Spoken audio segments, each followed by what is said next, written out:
Hi everyone. If you're here, I'm guessing you're in pain, or you have recently been in pain, or you're just intrigued by the topic. Today we're going to be talking about RSI, or repetitive strain injury, which is something that unfortunately I've been dealing with for the past 3 weeks, and not being able to draw for 3 weeks has been really tough and not fun at all.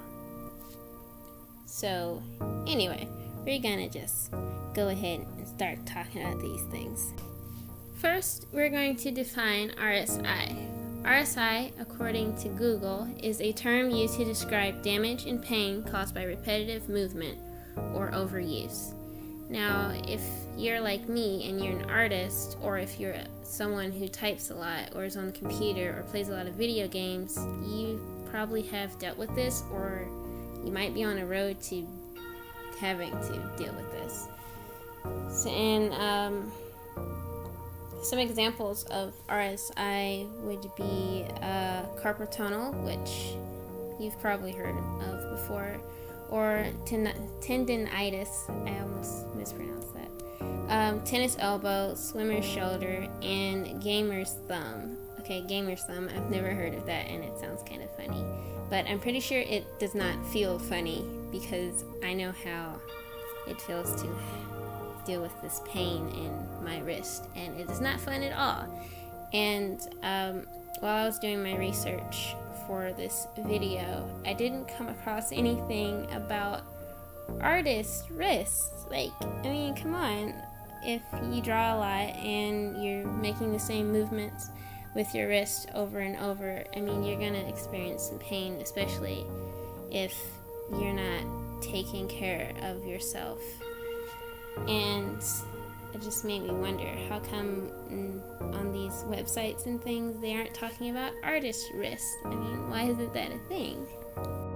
The way I see it, something's not going to be a thing until you make it a thing. So today we're going to use this term, artist wrist. It's a thing now. I just made it a thing. And it's basically caused by drawing a lot and not resting, which takes me to what I want to talk about right now, which is what I'm drawing right now. What's this? Okay, to prevent artist wrists, according to my research, you're going to need to take breaks in between drawings, which, if you're like me, that's going to be really difficult, because once I get in the zone, I'm in the zone, and there's nothing you can do to get me out of the zone, which is good because, hey, I'm focused on this piece that I'm drawing, and, I have all this inspiration and stuff, and I'm getting things done, but it's not good because I'm hurting myself, and you don't need to do that. Also, slouching is not good for you, period. Whether you're an artist or anyone, just anyone, do not slouch.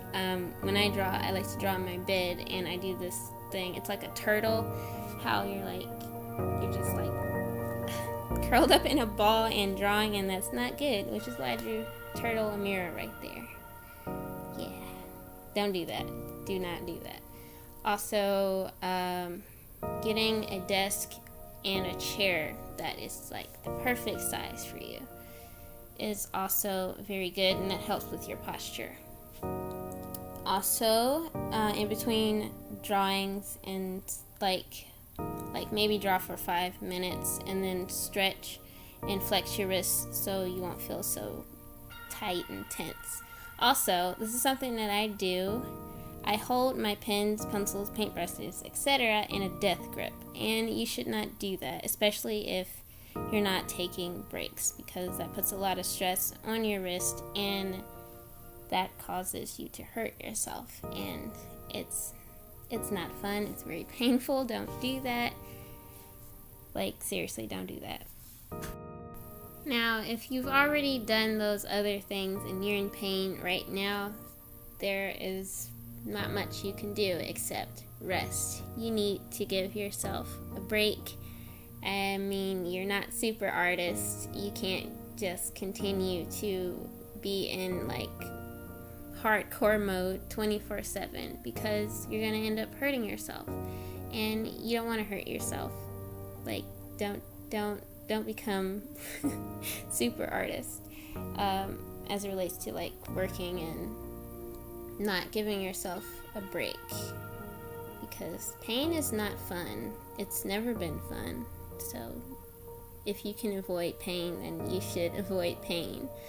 And also, this thing that I came across when I was doing my research,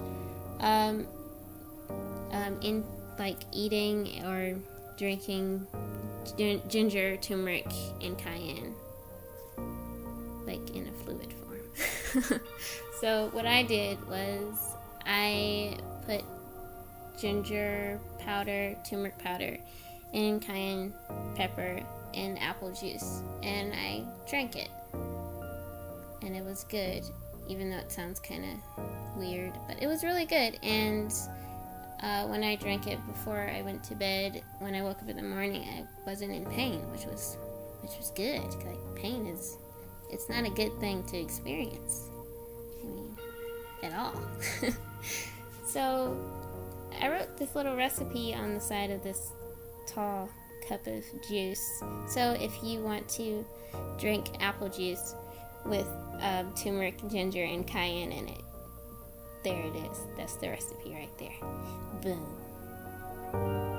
That's a thing. So that's it. That's all I have for you. And I hope that will help you or has helped you. And my last piece of advice to you would be to give yourself a break. It's okay to take a break from drawing, even though it's like really fun. Like, I really love to draw, and stepping away from a drawing or not drawing for 3 weeks is really difficult and not fun at all.